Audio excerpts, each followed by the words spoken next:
안녕하세요. 순비제 제주농부입니다. 날씨가 많이 춥죠. 여기 제주도가 추울 정도면은 위쪽 지방은 엄청 추울 거라 생각됩니다. 그래서 밭에 나갈 생각도 하시지 않을 거고, 그리고 봄작물 생각도 많이 잊으셨을 거라고 생각됩니다.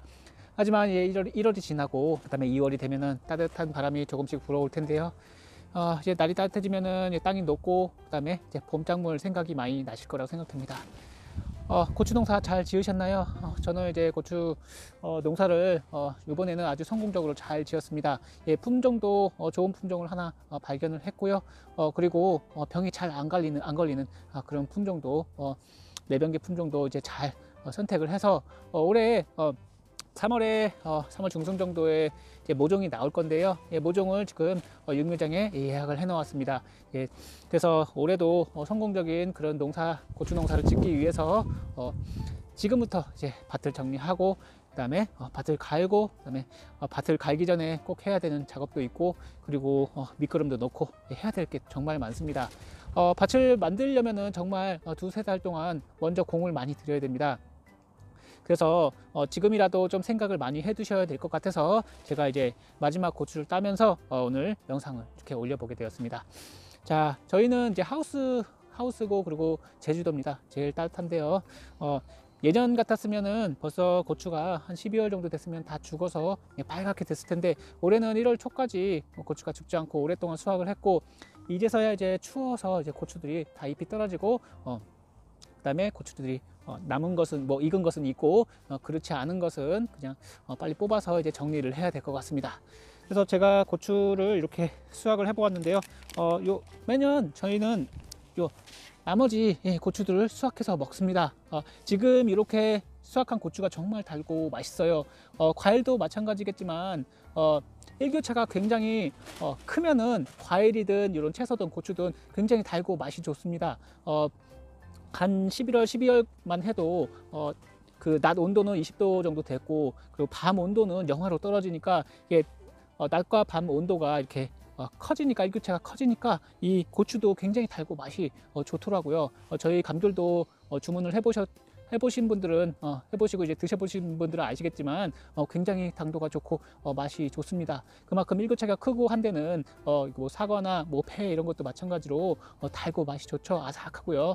예, 고추도 마찬가지입니다. 그래서 올해 마지막 고추를 수확해 보았고요. 아직은 좀 덜 익은 것도 있는데 이런 것 한 2, 3일 정도 잘 숙성해 놓으면은 익지 않은 고추도 붉게 익어서 나중에 말려보면은 때깔 좋은 그런 고추로 고춧가루로 만들 수가 있습니다. 이거는 저희가 먹을 마지막 고추고요. 이제 고추대를 정리를 해야 됩니다. 지금은 추워서 좀 하시기는 힘들겠지만 이제 밭에 나가셔서 우선은 고추 요 대부터 그 고추 이제 지주 때부터 정리 좀 하시고, 그 다음에 고추대와 고추줄도 정리하시고 하셔야 되잖아요.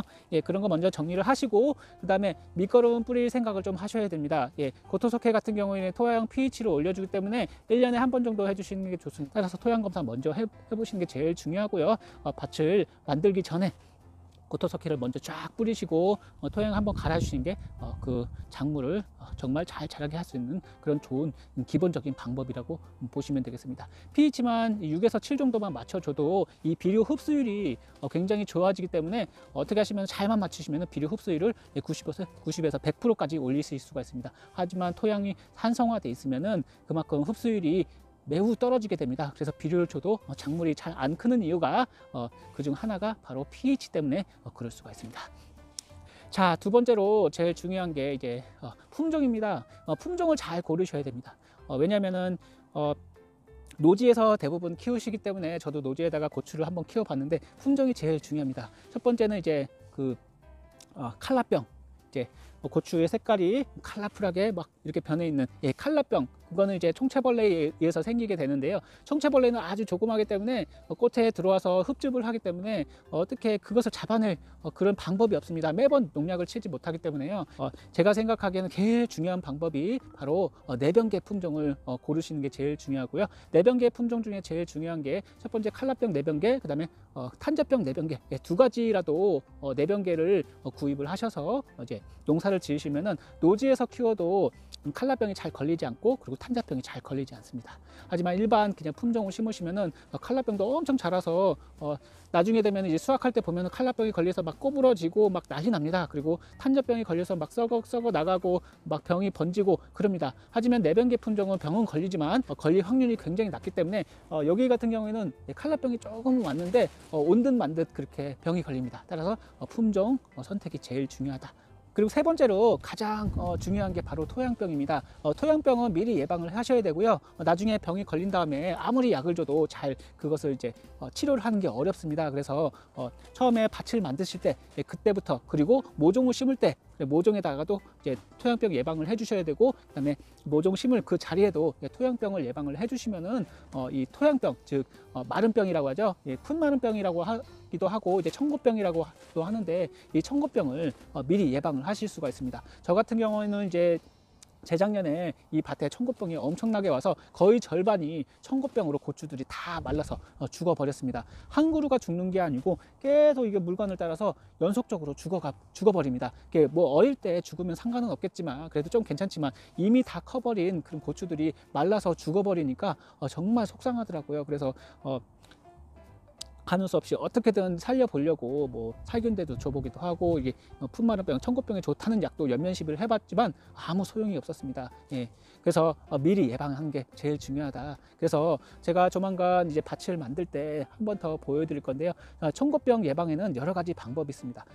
중간중간에 이제 살균제를 넣어줘서 청고병 균이 오지 않게 이제 요 땅에 청고병이 더 이상 발생하지 않게 살균제를 쭉 꾸준히 관주를 해주시던가, 아니면은 두 번째는 이제 기랑 방성균이라고 있어요. 제가 작년에 말씀드린 게 있는데, 그 기랑 방성균을 초창기부터 이제 작물에게 아니면 토양에 뿌려줘서 그 청고병 균이 오지 못하게, 청고병 균을 이제 접근을 못하게 하는 그런 방법입니다. 바로 이 방법인데요.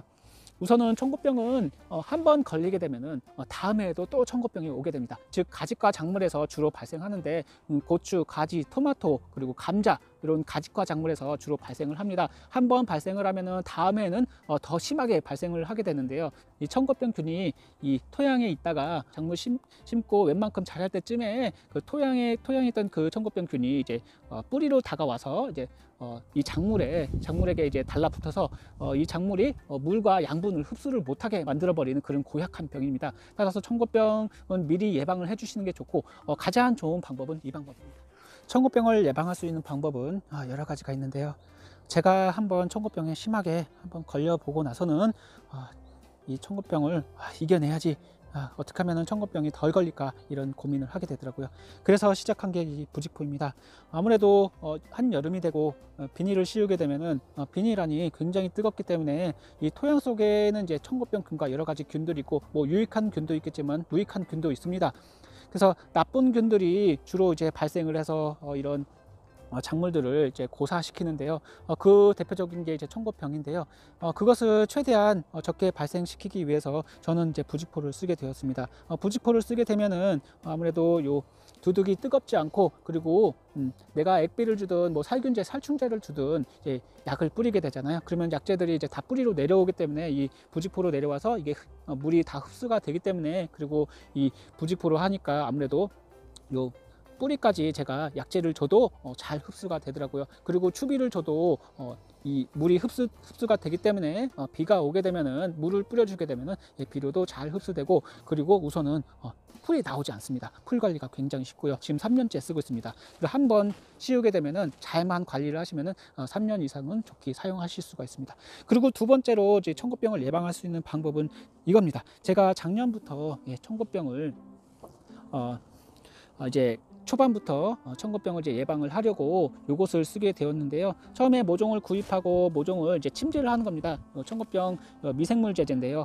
이제 물에다가 이제 미생물 제제를 일정량 넣고, 그다음에 한 30분에서 1시간 정도 침지를 하고, 그리고 모종을 심고, 그리고 모종을 심은 다음에 뿌리 주변에다가 이 청고병 약재를 살짝 뿌려주시고, 그리고 한 보름 간격이나 한 열흘 간격으로 이 청고병 약만 꾸준히 주시면은, 아무리 청고병이 많이 걸렸다더라도 그 청고병이 잘 오지 않더라고요. 작년부터 꾸준히 해온 약이 이 청고팡이라고 하는 거고요.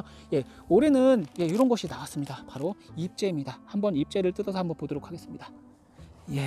이번에는 이제 요거는 이제 관주를 주로 하는 그런 수화제고요. 미생물 제제고, 요거는 이제 밭을 만들 때 쓰실 수 있는 그런 잎제입니다. 토양 살충제도 이렇게 잎제로 돼 있죠. 그래서 잎제를 이제 밭을 만들 때 토양 대량제를 넣을 때 이제 토양 살충제나 이런 잎제를 이제 뿌려 주시잖아요. 네, 요것도 마찬가지로 밭을 만들 때 함께 뿌려 주시는 그런 잎제입니다. 예. 대신에 요거는 미생물이기 때문에 살균제를 이제 사용하시는 거는 좀 피하셔야 되고요. 아무래도 살균제를 주시면은 요 안에 미생물이 들어가 있기 때문에 미생물이 죽어버려서 청고병균이 다시 올 수가 있기 때문에 미생물 제제를 하실 때는 항상 살균제는 피해 주시는 게 좋습니다. 자, 이렇게 보세요. 요거 청고병 잎제인데요. 이제는 잎제로 이렇게까지 개발이 되었습니다. 그래서 밭을 만드실 때 처음에 이제 밭을 만드실 때 그때 한번 한 차례 뿌려 주시고, 그 다음에 모종을 구입하신 다음에 그 모종 위에다도 한번 뿌려 주시고, 그 다음에 모종을 심을 때 그 모종 흙을 파고 거기다가 이 청고병 잎제를 한번 뿌려 주신 다음에 모종을 심으셔도 청고병이 발생하는 것을 미리 예방을 하실 수 있을 거라고 생각됩니다. 이 안에 미생물이 들어가 있습니다. 얘네들이 이제 토양 속에 들어가서 스트랩토마이시스라는 그런 항균 물질을 만들어내거든요. 그래서 주변에 발생하는 그런 청고병 병원균을 예방하는 아주 효과적인 그런 방법이라고 보시면 되겠습니다. 요게 한 포가 2kg인데요. 2kg인데 200평을 사용할 수 있는 양입니다. 그래서 굉장히 어떻게 보면 효과적인 그런 약재라고 보시면 되겠고, 요거 밭을 만드실 때 만약에 청고병이 없더라도 청고병이 많이 걸리셨다면은 꼭 이런 잎제를 뿌리시고 청고병을 한번 예방을 해보세요. 오늘은 고추밭에서 고추 농사에 대해서 한번 이야기를 해봤습니다. 고추뿐만 아니라 가지, 토마토, 감자, 뭐 여러 가지 작물 모두 마찬가지입니다. 갑자기 시들어 버리는 그런 병들이 있고, 갑자기 작물이 죽어버리는 그런 병들이 있죠. 주로 이제 토양 속에서 토양병 때문에 발생을 많이 합니다. 그런 토양병을 미리 예방하기 위해서는 미리 잘 아시고, 그 다음에 토양을 만드실 때 아니면 중간중간에 그 관주를 통해서 미리 병을 예방하시면 성공적인 그런 농사를 지으실 수 있을 거라고 생각됩니다. 다음에 또 뵙겠습니다. 감사합니다.